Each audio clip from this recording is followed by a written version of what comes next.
त मीलादुन नबी जी ख़ुशी सिर्फ़ बत्तियूं हणणा, बल्ब हणणा, झंडा लगाइणा, पोस्टर लगाइणा, जलसा करणा, भत खाइण खाराइणा, नारा हणणा असीं सम्झूं था त शायद मीलाद जी ख़ुशी इहा आहे।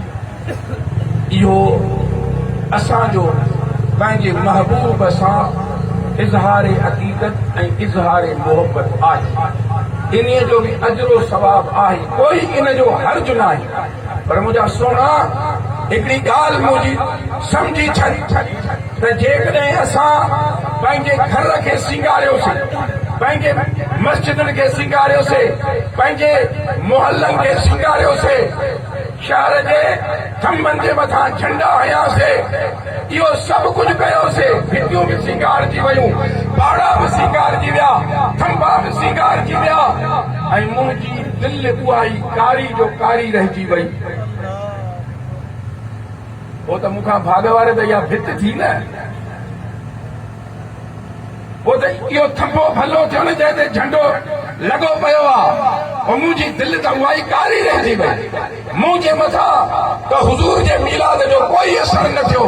न मां बेनिमाज़ी मां निमाज़ी बणिजी सघियुमि, न मां दुरूद शरीफ़ पढ़ण वारो बणिजी सघियुमि, न मां क़ुरान जी तिलावत करण वारो बणिजी सघियुमि, न मां अल्लाह जो ज़िक्र करण वारो बणिजी सघियुमि, न मां व्याज खे छॾण वारो बणिजी सघियुमि, न मां रिश्वत खे छॾण वारो बणिजी सघियुमि, न मां तौर माप में खटताई करण खे छॾण वारो बणिजी सघियुमि, न मां मिलावट खे छॾण वारो बणिजी सघियुमि, न मां बेईमानी खे छॾण वारो बणिजी सघियुमि, न मां ॿियनि जे हक़नि खे खाइण वारे मामले खे छॾण वारो बणिजी सघियुमि। जहिड़ो बेनिमाज़ी हुयुमि ओड़ो ई रहियुमि, जहिड़ो क़ुरान खां पढ़े ओड़ो ई रहियुमि, जहिड़ो अल्लाह रसूल जे हुकुमनि खां परे ओड़ो ई रहियुमि। छड़ो भितियूं ऐं दर ऐं घर सिंगारियुमि। ग़लत फहमी में न रहिजा, इहो मीलाद तुंहिंजे लाइ कोई फ़ाइदे वारो कोन्हे को। मीलाद फ़ाइदे वारो इहो अथई त तुंहिंजी दिलि ते मदीने वारे मीलाद जो असर पैदा थिए। भितियूं सिंगारे बसि सभु कुझु करे छॾ, भले भाई सभु कुझु करे छॾी, हाणे जेको उणई तेको कंदो वञे। इहो त यहूद ने ईसाइन वारो नज़रियो आहे। इन नज़रिये जे कॾहिं न हलिजा, बिल्कुलु पंहिंजे अमल ऐं किरदार खे सुधार। बेनिमाज़ी आहे, हुज़ूर जे मीलाद में निमाज़ी बणिजी वञे। ॾाढी बुराई करा, हुज़ूर जे मीलाद जे ख़ुशीअ में आद कर मौला तुंहिंजे महबूब जे सुन्नत रखण जो वाइदो थो कया। कूड़ ॻाल्हाईंदड़ा कूड़ छॾ, बेईमानी कंदड़ा बेईमानी छॾ। रबीउल अव्वल जो महीनो जहिड़ो आयो तहिड़ो तुंहिंजे लाइ गुज़री वियो। छड़ो तुंहिंजे घर ते पतियूं लॻी वयूं, तुंहिंजे घिटीअ में झंडा लॻी विया, ऐं तुंहिंजी दिलि जहिड़ी हुई तहिड़ी, तुंहिंजो किरदार जहिड़ो हुयो तहिड़ो। इहो त माण्हुनि खां टोक कराईंदे त मीलाद जा नारा बि हयई, भत बि खाधई, नारा बि ॿुधई, जलसा बि ॿुधई, तकरीरूं बि कयई, ऐं न निमाज़ पढ़ई, न अल्लाह जे हुकुमनि खे मञी। कहिड़ो तुंहिंजी इहा मोहबत आहे? मोहबत सिर्फ़ ज़ाहिर सीगारण जो नालो न आहे, मोहबत इन्हीअ जो नालो आहे त तूं पंहिंजी दिलि खे मदीने वारे मीर जो हक़ ॾिजां।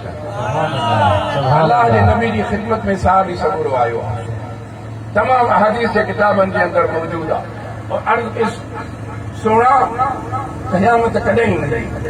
मत साज़ या रसूल अल्लाह, पाण फरमायो मा आदत लहा, क़यामत जे लाइ छा तयारी कई थी, कहिड़ो सामान ठाहियो थी? अल्लाह कहिड़ो सामान ठाहियो थी? अर्ज़ कई या रसूल अल्लाह, मूं वटि अमाल जी घणाई कोन्हे का, मूं वटि अमाल जी घणाई न आहे। अलबत्ता इन्नी उहिब्बुल्लाह व रसूलहू, मां अल्लाह ऐं उन जे रसूल सां मोहबत थो कयां पियो। अमाल जी घणाई न आहे, अव्हां जी मोहबत ज़रूर आहे मुंहिंजे सीने में।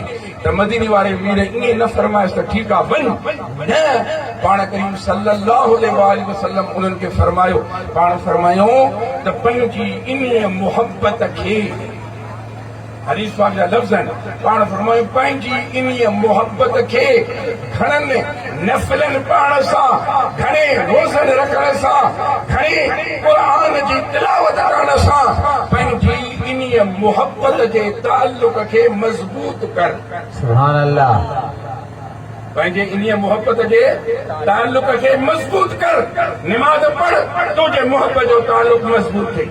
कुरान जी तिलावत कर तुझे मोहब्बत जो ताल्लुक मजबूत थे अल्लाह जो जिक्र कर तुझे मोहब्बत जो ताल्लुक मजबूत थे नबी सरदार ते दुरूद शरीफ पढ़ तुझी मोहब्बत जो ताल्लुक मजबूत थे गुनाहनि जे कमनि खां पाण खे बचा अल्लाह जी नाफरमानी वारे अमलनि खां बचा हज़रत मौलाए कायनात मौला अली करम अल्लाह वजल करीम जो फरमान मुबारक आहे हज़रत मौला अली करम अल्लाह वजल करीम फरमाइनि था त सॼी राति जे नफ़ली इबादत करण खां सॼी राति जी नफ़ली इबादत माण्हू इशा जी निमाज़ पढ़े फजर जी निमाज़ ताईं नफ़िल बीठो पढ़े हज़रत मौलाए कायनात फरमाइनि था त सॼी राति जी नफ़ली इबादत खां कई हिकिड़े कम खां जेको अल्लाह ऐं उन जे रसूल जी नाफरमानीअ वारो हुजे यानी गुनाह जो को कम हुजे हज़रत मौलाए कायनात फरमाइनि था त हिकिड़े गुनाह जे कम खां बचणु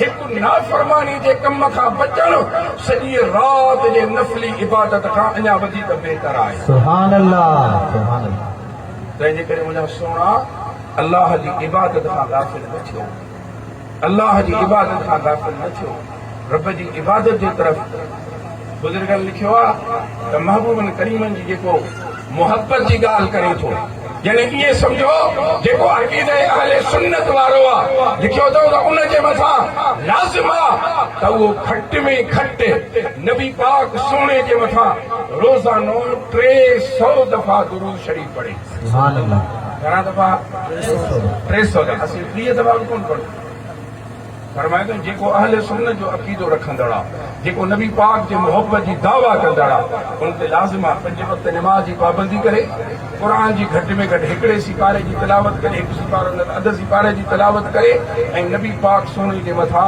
300 दफ़ा रोज़ाना दुरूद शरीफ़ पढ़े सुभान